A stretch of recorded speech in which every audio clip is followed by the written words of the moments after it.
नमस्कार दोस्तों, आप सभी का स्वागत है हमारे रोमांच से भरे कहानियों के इस सफ़र में। पिछली कहानी मैंने आपको जिम कॉर्बेट साहब और रॉबिन की सुनाई थी, जिसे आप लोगों ने बहुत प्यार दिया। उसके लिए आप सभी लोगों को बहुत बहुत धन्यवाद। इस बार मैं आप सबके लिए केनेथ एंडरसन की एक और नई कहानी लेकर हाजिर हूँ। इस कहानी के बारे में आपको थोड़ा बहुत बता देता हूँ।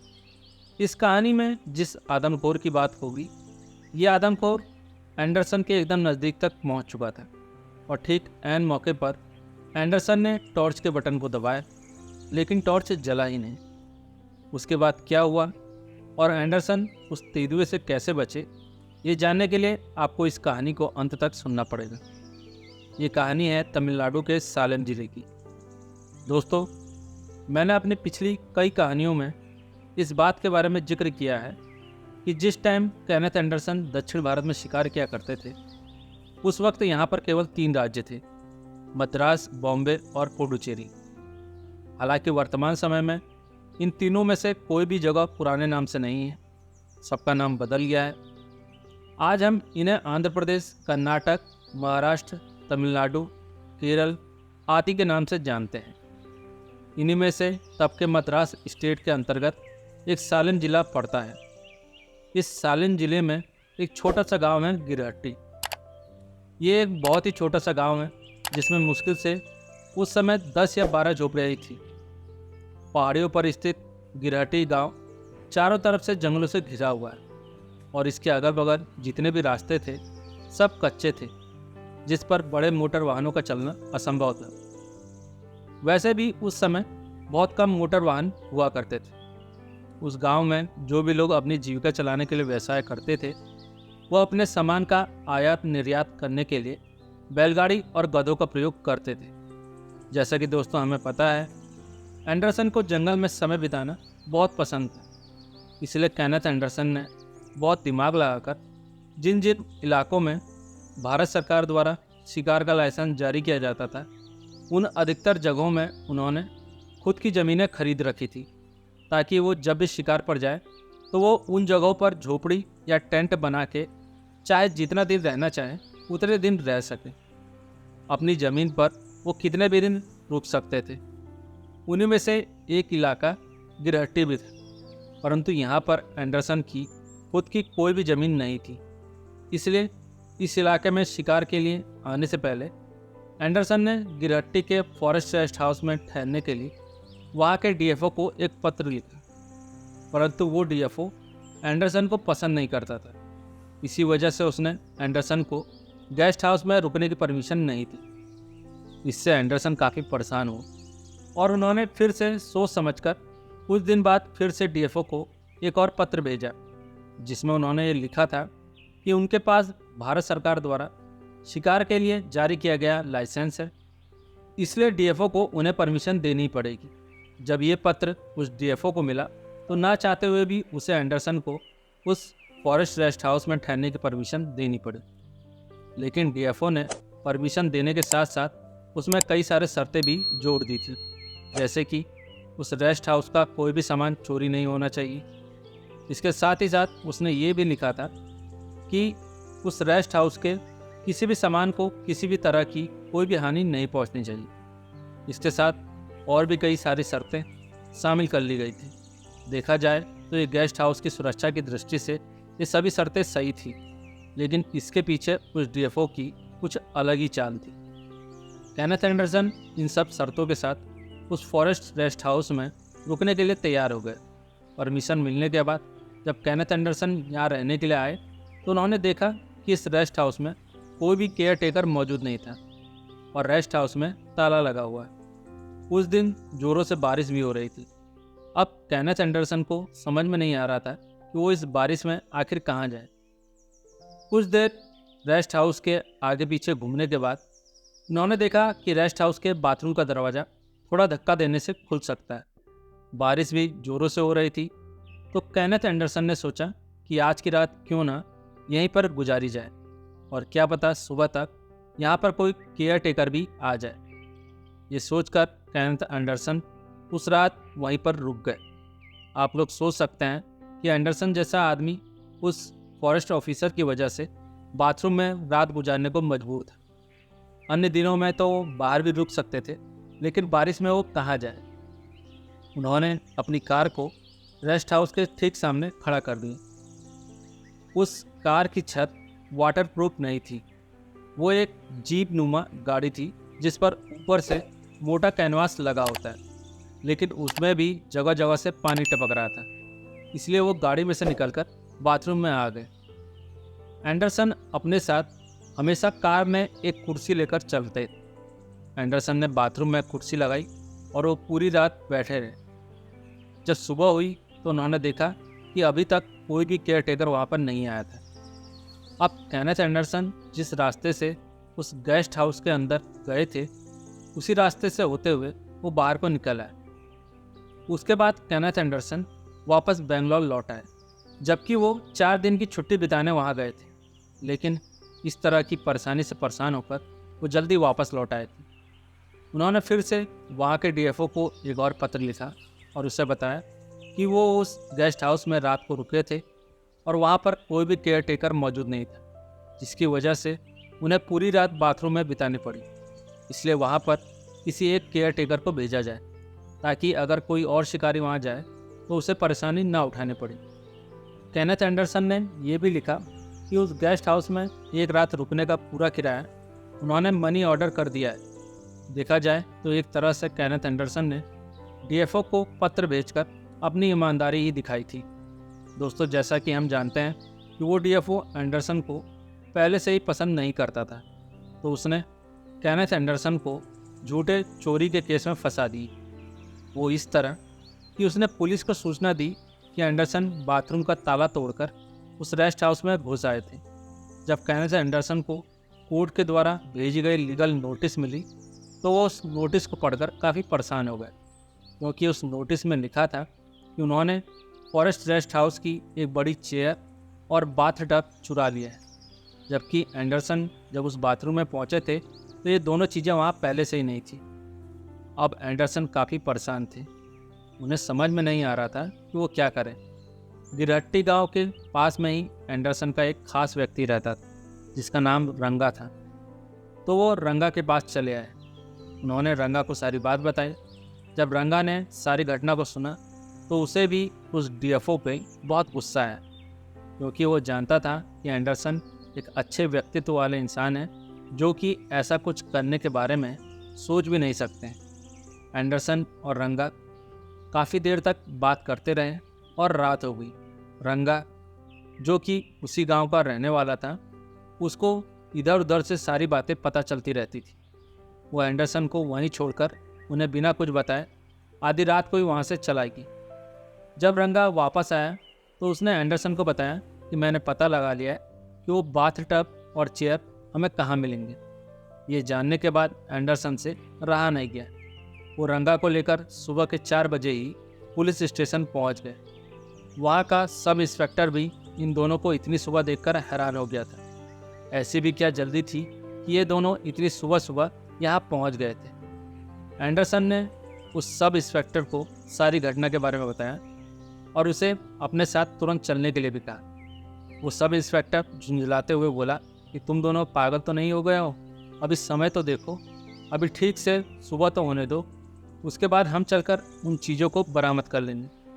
परंतु एंडरसन से अब रहा नहीं जा रहा था। वो सब इंस्पेक्टर मामले की गंभीरता को समझे, इसलिए उन्होंने उस लीगल नोटिस को सब इंस्पेक्टर को दिखाते हुए उसे जल्दी चलने के लिए बोला। वो सब इंस्पेक्टर थाने में अकेला था, तो उसने हेड कांस्टेबल को फ़ोन लगाया और उसे तुरंत आने को बोला। जब वो कांस्टेबल आ गया तो सभी लोग उसी टाइम एक झोपड़ी में गए। वो झोपड़ी गिरहट्टी फॉरेस्ट रेस्ट हाउस के केयर टेकर की गर्लफ्रेंड की थी, जहाँ पर उस केयर टेकर ने उस बाथ टब और चेयर को छुपा कर रखा था। बाथ टब और चेयर को वहाँ देखकर एंडरसन काफ़ी खुश हुए और पुलिसकर्मियों की सहायता से बाथ टब और चेयर को वहाँ से उठाकर फॉरेस्ट रेस्ट हाउस में रखवा दिया गया। पुलिस ने उस केयर टेकर को भी गिरफ्तार कर लिया और एंडरसन ने भी उस डीएफओ पर मानहानि का केस दर्ज करवा दिया। इस तरह उस डीएफओ को सस्पेंड कर दिया गया। एंडरसन अब आराम से उस फॉरेस्ट रेस्ट हाउस में रुक सकते थे। उस गांव के लोगों ने अपनी जीविका के लिए मुर्गियां पाल रखी थी और व्यवसाय करने के लिए गधे रखे हुए थे। वहाँ एक तेंदुआ था जो गांव वालों की मुर्गियों को मारकर खा जाता था, जिससे वहाँ के लोगों को काफ़ी हानि होती थी। गांव वाले इससे काफ़ी परेशान हो गए थे। जब उन लोगों को पता चला कि एंडरसन यहीं के फॉरेस्ट गेस्ट हाउस में ठहरे हुए हैं, तो गांव के लोग अपनी समस्याएं लेकर एंडरसन के पास पहुंचे। जब उन्होंने मुर्गी वाली बात एंडरसन को बताई, तो एंडरसन ने गांव वालों को समझाया कि इसमें घबराने वाली कोई बात नहीं है।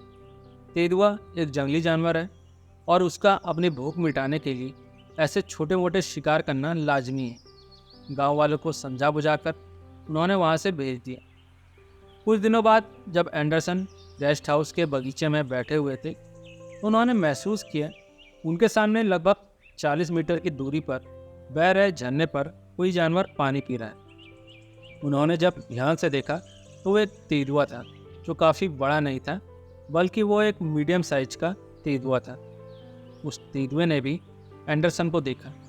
करीब 3 मिनट तक वो तेंदुआ एंडरसन को घूरते रहा और पानी पीने के बाद चुपचाप जंगल की ओर चला गया। ये पहला वाकया था जब एंडरसन और वो तेंदुआ आमने सामने हुए थे। उस घटना के अगले दिन ही एंडरसन ने एक बार फिर से उस तेंदुए को देखा। इस बार एंडरसन अपनी जीप से कहीं जा रहे थे। उन्होंने देखा कि अचानक से रास्ते पर 2-3 मुर्गियां भागते हुए उनके तरफ ही आ रही हैं। जब एंडरसन कुछ आगे बढ़े तो उन्होंने देखा कि एक पेड़ पर तेंदुआ बैठा हुआ है। जिस पेड़ पर तेंदुआ बैठा था, उसी पेड़ की टहनी सड़क के ठीक ऊपर लटकी हुई थी। तेंदुए के भार से ये टहनी सड़क पर झुकी जा रही थी। एंडरसन ने अपनी गाड़ी उस पेड़ से कुछ दूरी पर ही रोक ली। वो देखना चाह रहे थे कि ये तेंदुआ क्या करने जा रहा है। तेंदुए ने भी देखा कि एंडरसन की जीप कुछ दूरी पर रुकी है। वो पेड़ की डाली से छलांग मारकर सड़क के दूसरी तरफ कूदना चाहता था, लेकिन तभी उसके भार से टहनी टूट गई और तेंदुआ उस पेड़ की टहनी के साथ साथ जमीन पर गिर पड़ा। जिस तरह से वो पेड़ पर से गिरा था, एंडरसन को लगा कि उसे जरूर चोटें तो आई होंगी। बेचारा तेंदुआ वहाँ से छलांग मारते हुए जंगल की ओर भाग चला। एंडरसन का कहना है कि ये सब इतना जल्दी में हुआ कि वो कुछ समझ ही नहीं पाए। अभी तक इस तेंदुए ने किसी भी इंसान को अपना शिकार नहीं बनाया था, इसलिए अब तक तो सब सही चल रहा था। लेकिन कुछ दिनों बाद ही गिरहट्टी गांव में यही तेंदुआ नरभक्षी बनकर एक्टिव हो गया था। अब वो मुर्गी और बकरियों के साथ साथ गधों और इंसानों को भी अपना शिकार बनाने लगा था। लेकिन एंडरसन को ये समझ में नहीं आया कि वो तेंदुआ आखिरकार इतनी जल्दी आदमखोर कैसे बन गया, क्योंकि ऐसी कोई घटना सामने नहीं आई थी जिससे ये पता चल सके कि ये तेंदुआ आदमखोर कैसे बना। एंडरसन ने अनुमान लगाया कि हो सकता है कि इन दिनों गांव में कोलेरा नाम की महामारी फैली हुई थी। ये एक छुआछूत की बीमारी थी, इससे गांव के गांव साफ हो गए थे। इतने ज़्यादा गांव वालों की मौत हुई कि उनके दाह संस्कार के लिए लकड़ियां कम पड़ने लगी। हालांकि जंगलों में लकड़ियों की कमी नहीं होती है, लेकिन जंगल से लकड़ियां काटकर लाए कौन। जब गांव के ज़्यादातर आदमी इस बीमारी से त्रस्त हो तो मरी हुई लाशों का अंतिम संस्कार कौन करे। ऊपर से ये बीमारी छुआछूत वाली थी, तो बीमारी से मारे गए आदमियों को हाथ कौन लगाएगा। इसलिए उस समय जिन भी लोगों की मौत होती थी, उनका सही तरीके से अंतिम संस्कार नहीं किया जाता था, बल्कि उन्हें जंगलों में ऐसे ही फेंक दिया जाता था। तो एंडरसन के दिमाग में ये बात आई कि हो सकता है कि इस तेंदुए ने भूख के मारे किसी इंसानी शरीर को खा लिया हो और उसे आसान शिकार को खाने की लत लग गई। एक बार उन्हीं दिनों इसी गांव का एक लड़का अपने गधे के साथ जंगल की तरफ जा रहा था। तभी उसे रास्ते में एक सेब का पेड़ दिखाई दिए। वहाँ उस पेड़ पर से कुछ कच्चे सेब नीचे गिरे पड़े थे, जिसे देखकर उस लड़के ने अपने गधे को वहीं पास में ही खड़ा कर दिया और खुद सेब खाने चला गया। ये लड़का सेब खाने में मशगूल था। तभी उसका गधा कुछ आगे चला गया। उसे पता ही नहीं चला कि उसका गधा आगे बढ़ गया। कुछ समय बाद इस लड़के को किसी जानवर के चीखने की आवाज़ सुनाई थी। इसने मुड़कर देखा तो इसका गधा वहाँ नहीं था। ये उसके गधे की चीखने की आवाज़ थी। और ऐसा लग रहा था कि उसका गधा काफ़ी दर्द में चिल्ला रहा है। वो तेज़ी से उस तरफ बढ़ा जहाँ से यह आवाज़ें आ रही थी। वो जैसे ही एक मोड़ को पार करने के बाद आगे बढ़ा तो उसने देखा कि उसका गधा ज़मीन पर खून से लथपथ गिरा पड़ा है और वो तेंदुआ उसकी गर्दन को अपने मुंह में दबाए उस पर बैठा हुआ है। ये देखते ही उस लड़के ने चिल्लाकर उस तेंदुए को भगाने की कोशिश की, लेकिन तेंदुए ने कोई हरकत नहीं की। लड़के ने पत्थर उठाया और तेंदुए को दे मारा।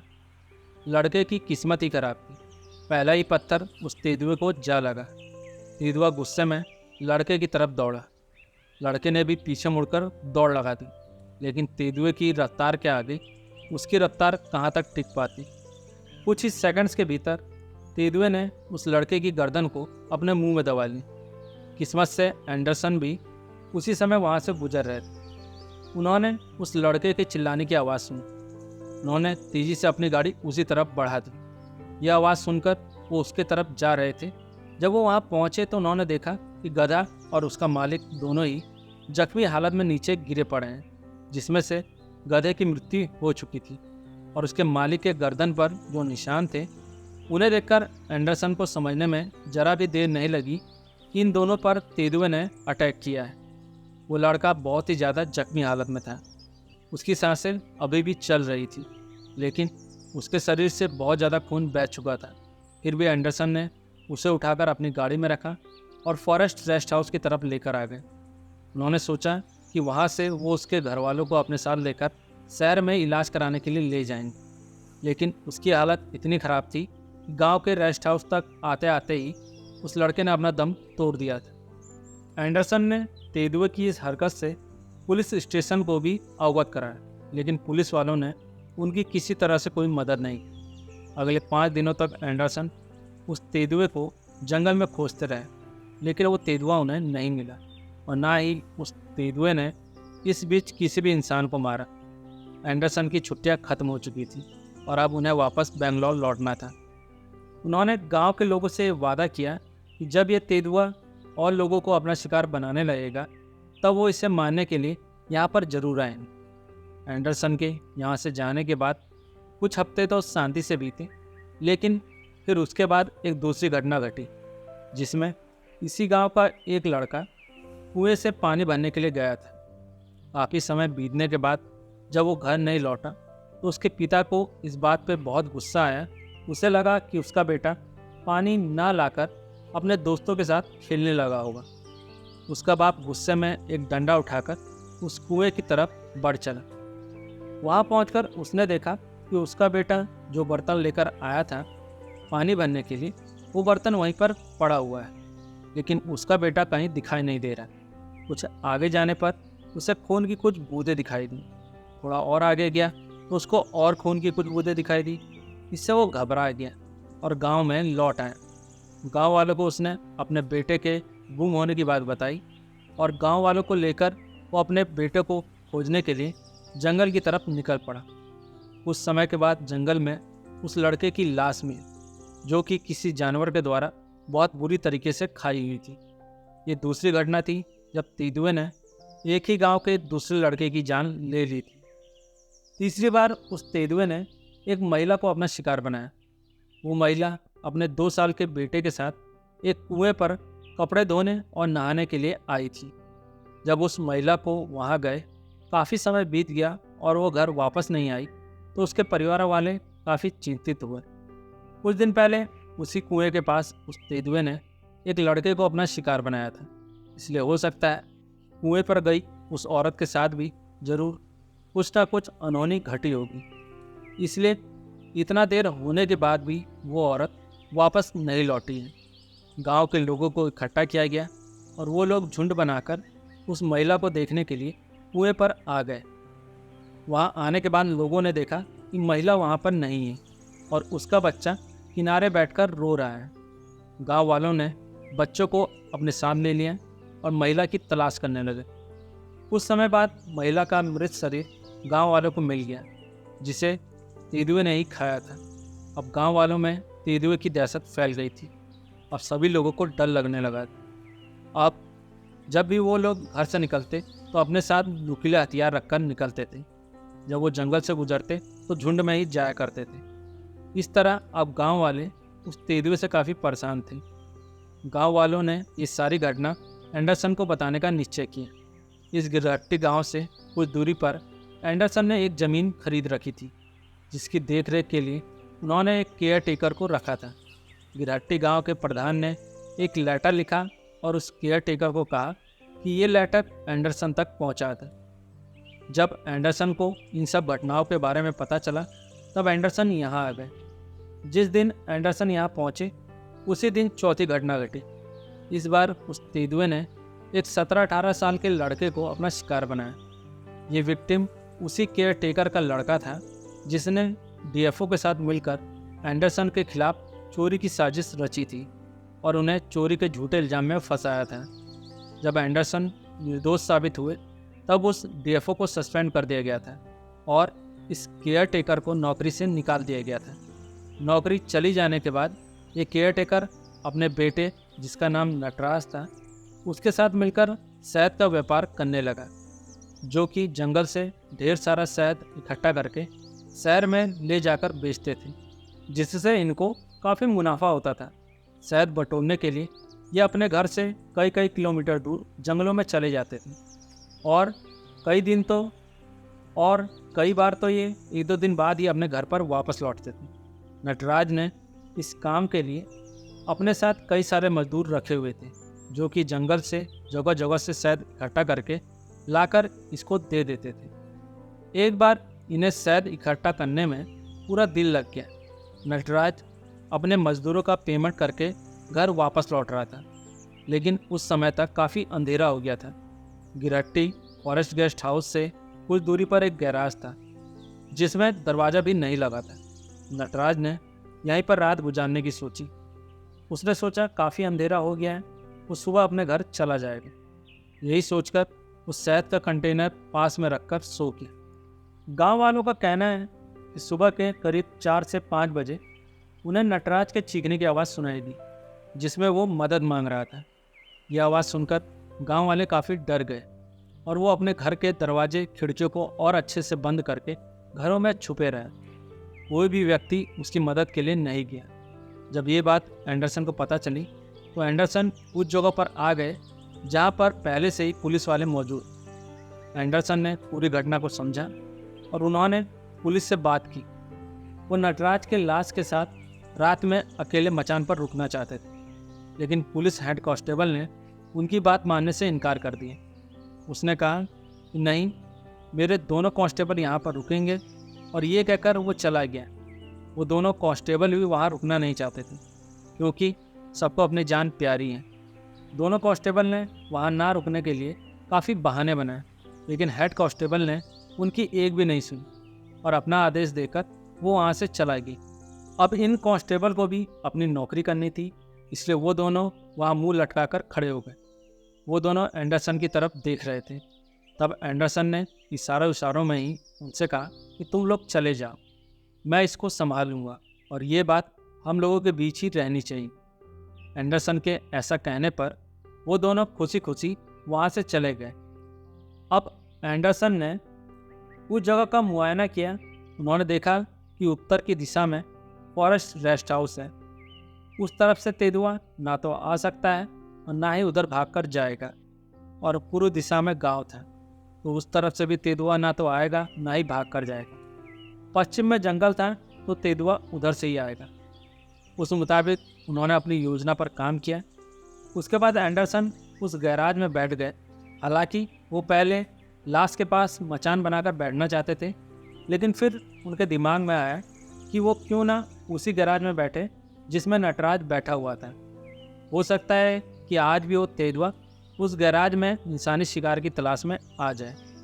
अभी दिन के 2 बज रहे थे और इसी समय तक सभी लोग एंडरसन को अकेला छोड़कर वहाँ से चले गए थे। दिन में बहुत गर्मी पड़ रही थी। हालांकि शाम होते होते गर्मी से थोड़ी राहत मिलना शुरू हो गई और अब पक्षियों की हलचल एंडरसन को सुनाई दे रही थी। पेड़ पर कुछ कौवे बैठे थे जो नटराज की बॉडी को खाना चाहते थे, लेकिन वो नटराज की बॉडी को खा नहीं पा रहे थे, क्योंकि उसकी बॉडी पीठ के बल पड़ी हुई थी और उसकी आंखें खुली थी। जिसके कारण कौवे उसकी बॉडी को खाने से डर रहे थे। खैर कुछ समय के बाद वो कौवे भी साहस कर उसकी बॉडी को खाने के लिए आ गए और भरपेट खाने के बाद वहाँ से चले गए। अब जंगल में पूरा अंधेरा हो गया था और चारों तरफ सन्नाटा फैल गया था। इंतजार करते करते लगभग आधी रात बीत गई थी, लेकिन अभी तक उस तेंदुए की कोई खबर नहीं थी। तेंदुए को शाम होते ही अपने शिकार पर वापस लौट आना था, लेकिन अभी तक वो अपने शिकार पर नहीं आया था। इसका मतलब ये भी हो सकता है कि उसने किसी और जानवर को मारकर अपनी भूख मिटा ली हो, या फिर ये भी हो सकता है कि दिन में यहाँ पर पुलिस और गांव वालों की बहुत ज़्यादा भीड़ इकट्ठा हुई थी और उस तेंदुए ने कहीं से ये सब देख लिया हो, इसलिए वो डर कर यहाँ पर नहीं आया। एंडरसन के मन में कई सारे सवाल उठ रहे थे, लेकिन उनके सवालों का कोई सटीक जवाब उनके पास नहीं था। कुछ समय के बाद एंडरसन को ऐसा लगा कि उनकी जान खतरे में है और उनके ऊपर अटैक होने वाला है। एंडरसन एकदम अलर्ट हो गए। उन्होंने अपनी राइफल को अपने हाथ में ले लिया और अंधेरे में सामने उन्हें कुछ हिलता हुआ दिखाई दिया और ऐसा लगा जैसे वहाँ कोई जानवर बैठकर इनको एक टक नज़रों से देख रहा है। उस जानवर की आंखें चमक रही थी। ये और कोई नहीं, तेंदुआ ही हो सकता था। एंडरसन का कहना है कि कई बार उनके सिक्स सेंस ने उनकी जान को बचाया है। उनका मानना है कि कई बार खतरे से पहले ही उनको खतरे की अनुभूति हो जाती थी कि अब उनकी जान खतरे में है। हालांकि एंडरसन, जो कि अपनी पूरी तैयारी के साथ वहाँ बैठे थे, उन्होंने अपनी राइफल में गोलियां भी भर रखी थी और वो सटीक पोजीशन में वहाँ बैठे थे ताकि आगे से अगर तेंदुआ उनके ऊपर अटैक करता है तो वो अपनी राइफल पर लगे टॉर्च को जलाकर उस पर गोली मार सकें। खैर ये सब इतना जल्दबाजी में हुआ कि एंडरसन के पास सोचने समझने का ज़्यादा समय नहीं था। तेंदुए को भी लगा होगा कि पिछली रात की तरह ही कोई आम इंसान इस गैराज में रात बिताने के लिए रुका है। उससे क्या पता था कि शिकारी आज खुद शिकार बनने वाला है। एंडरसन ने उस काली छाया की तरफ राइफल को तान के टॉर्च का बटन दबा दी, लेकिन ये क्या, टॉर्च जला ही नहीं। एंडरसन ने एक बार फिर से जोर लगाकर टॉर्च के बटन को दबाया, लेकिन इस बार भी टॉर्च नहीं जला। तेंदुआ अपनी जगह से उठा और वह एंडरसन की तरफ बढ़ने लगा। एंडरसन के पास इतना समय नहीं था कि वो और समय गंवाते। उन्होंने उस काली छाया पर ही गोली चलाने का निश्चय किया। भले ही गोली उस तेंदुए को नहीं लगती, लेकिन कम से कम गोली की आवाज़ सुनकर वो तेंदुआ वहाँ से भाग जाता और एंडरसन की जान बच जाती। यही सोचकर तभी एंडरसन ने अपनी राइफल से गोली चला दी और वो गोली जाकर तेंदुए को लगी। गोली लगते ही तेंदुआ जमीन पर लोट-पोट करने लगा और राइफल पर लगा टॉर्च अब खुद ब खुद जलने लगा। खुद एंडरसन का ये कहना था कि वो बड़े भाग्यशाली थे कि उन्होंने वो गोली चलाई और वो गोली जाकर तेंदुए के शरीर के उस हिस्से में लगी जिसके कारण वो तेंदुआ अधमरा हो गया था और एक ही गोली में वो तेंदुआ ज़मीन पर लौट रहा था। एंडरसन भी काफ़ी डर गए थे। ये सब इतनी जल्दबाजी में हुआ था कि उनको खुद विश्वास नहीं था कि तेंदुआ उनके ऊपर अटैक करने वाला है। वो तेंदुआ अब अपनी अंतिम सांसें गिन रहा था। तभी एंडरसन ने एक और गोली उसके शरीर में उतार दी ताकि तेंदुए की पीड़ा का अब अंत हो जाए। इस तरह एंडरसन ने उस आदमखोर तेंदुए का अंत किया। जिस केयर टेकर ने डीएफओ के साथ मिलकर एंडरसन को झूठे केस में फंसाने की कोशिश की थी, उसी केयर टेकर के बेटे की मौत का बदला एंडरसन ने अगले दिन उस तेंदुए से ले लिया था। उम्मीद करता हूँ कि आप लोगों को आज की कहानी भी ज़रूर पसंद आई हो। आप लोगों के प्यार के कारण ही हम लोगों की कॉर्बेट लॉर्ड फैमिली 52,000 के ऊपर पहुँच गई है। उम्मीद है हम लोग ऐसे ही आगे बढ़ते रहेंगे। चलिए अब समय हो चला है अपने कुछ चहेते सब्सक्राइबर्स का नाम लेने की, जो अक्सर वीडियोज पर कमेंट करके मेरा उत्साह बढ़ाते रहते हैं। उनके नाम हैं सत्येंद्र सिंह जी बघेलेवाला से, गोविंद दुधला गुरी केसरिया पंजाब से, रविशंकर जी रायबरेली से, राघवेंद्र पुजारी, निहारिका सिन्हा, देवव्रत पांडे, गोदावरी गौड़ा। आप सभी लोगों का बहुत बहुत धन्यवाद। एक ही वीडियो पर सभी लोगों का नाम लेना मुश्किल है, इसलिए बाकी बचे लोगों का नाम मैं अगली वीडियो में ज़रूर लूँगा। चलिए मिलते हैं अगली कहानी में एक नई ऊर्जा के साथ। तब तक के लिए नमस्कार, शुभ रात्रि।